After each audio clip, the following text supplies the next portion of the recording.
à Rome. Cette ville magnifique et pleine d'histoire qui a vu naître l'une des plus grandes civilisations de l'histoire. Mais connaissez-vous vraiment l'histoire de Rome? Asseyez-vous, détendez-vous et laissez-moi vous raconter tout ça.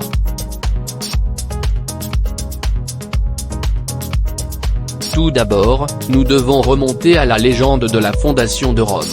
Selon la légende, la ville a été fondée par les jumeaux Romulus et Rémus, élevés par une louve.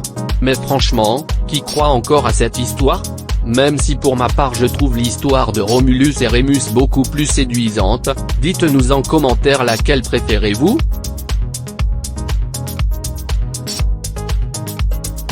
Quoi qu'il en soit, Rome est devenue une puissance régionale et a étendu son influence sur l'Italie et au-delà. Au fil des siècles, la ville est devenue une ville cosmopolite et un centre de culture, de commerce et de pouvoir.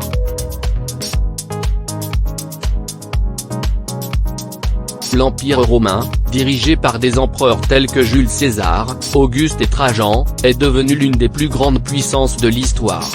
Mais attention, ne vous mettez pas à dos les empereurs romains, sinon vous risquez de finir en nourriture pour lions.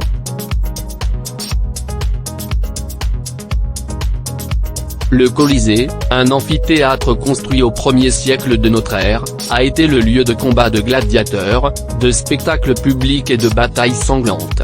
Mais ne vous inquiétez pas, aujourd'hui, il est juste un lieu touristique.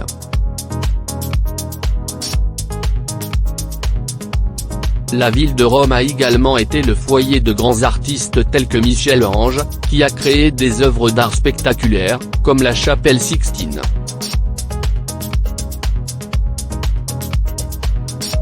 Et comment ne pas mentionner la fontaine de Trévi, célèbre pour ses pièces de monnaie jetées dans l'eau pour porter chance.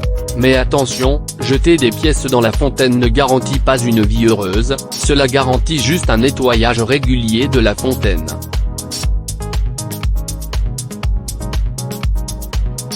Enfin, Rome est également le siège de l'Église catholique romaine et abrite le Vatican, une cité-État indépendante qui est le centre spirituel de l'Église catholique. Mais ne vous inquiétez pas, même si vous n'êtes pas catholique, vous pouvez quand même visiter le Vatican. J'espère que cette vidéo vous a plu, merci à vous d'être de plus en plus nombreux, n'hésitez pas à vous abonner.